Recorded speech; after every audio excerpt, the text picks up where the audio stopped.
What's up, chibbers? Welcome to Games Time. I'm James, and welcome to another fresh movie review. And this is for Bad Boys for Life, the third one in the Bad Boys trilogy so far. Rated R for my American friends and audience, and rated MA for my Australian people. It goes for about 2 hours and 5 minutes. Starring Will Smith, Martin Lawrence, Vanessa Hudgens, Alexander Ludwig, Paulo Nunez, Joe Pantoliano, Charles Melton, and that's about it. And Kate Del Castillo. Yeah. I really enjoyed this one. Like, compared to number 2, this was actually really smart and really down to earth in a way. And it is actually really good to see Martin Lawrence back in action. The first Bad Boys was, a really good start for the series. And number 2 felt, it was in its teenage years. There was so many N-bombs dropped. There was ass, titties, loads of drugs, oh yeah, so many race jokes as well. And just action for the sake of action's sake. Michael Bay doing it big because he can. But this is directed by Adil El Arbi, and Bela Fadel. I am sorry if I butchered those names. Written by Chris Bremer and Peter Craig. And it's the mature movie.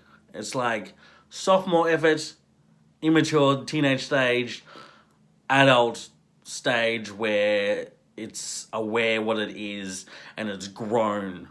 Which is a good thing because it's nice seeing action movies that do that. And how long has it been since the Bad Boys 2? 2003. So this is 17 years, yeah. And it shows because Martin Lawrence, he's always joked about wanting to retire. He actually does retire. And Will Smith is keep on going. But, and it's... The trailers are very misleading, which is a good thing. The trailers look like one thing, and the movie actually separates off into another direction. You're like, oh, when I watched it, I was actually surprised where it went. I was like, holy shit. And the the fun thing was Michael Bay showed up. I was like, yeah, that's awesome. But it is smarter than the second one. The second one was very heavy action, and it was really good just to watch, and just this is awesome, blah, blah, blah, blah. The soundtrack was pretty good, being that P. Diddy did it at the time. And this one was very, it had some, a lot of the Bad Boy songs as well, and rap, but also it felt like it was growing as well, which was really good.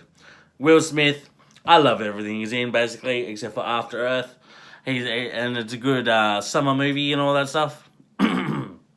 And they've left it open for number 4, which I didn't think they would, but they have, and it's... I don't know where they could go with it, but it's really good, and I give it an 8.5. It would have probably gotten a bit more if the ending was a bit more tragic. Probably left it open for a sequel, but also left it open to the point of, we've gone a bit too far there, and we can't come back from that. But it'll be interesting to see where they go from there. If Martin Lawrence will come back for another Bad Boys movie and continue his acting career, because he hasn't... he has been in a few things, sorry. I haven't noticed him in many things since Death at a Funeral, and that was... Let's not talk about that. Or Big Mama's Like Father Like Son in 2011. Ew, God, ew. But what's Partners? Oh, he was in a TV show. Oh, Kelsey Grammer? When the fuck did that happen? Oh, cool. But yeah, and I felt like the fact that there was like less race jokes, less N-bombs dropped. Like there was about 3 of that and 3 race jokes, I think. And it was like, oh, you're aware. You know that was funny back then in 2003. It's not really funny now. And it's much appreciated.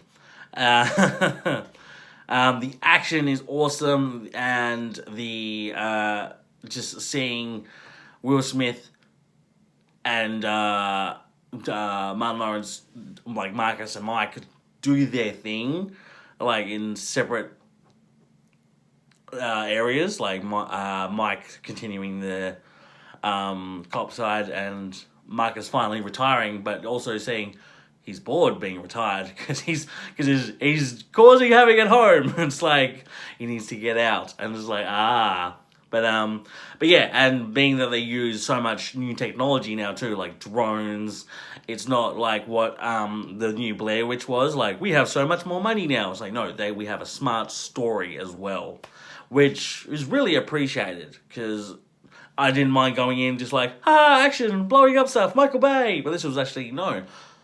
I think only Michael Bay showed up for like that scene, a certain scene, and was a supervisor, and apart from that, he didn't touch anything else. I think, and it really worked. Vanessa Hudgens, she was all right. She didn't do anything overly outstanding. Alexander Ludwig,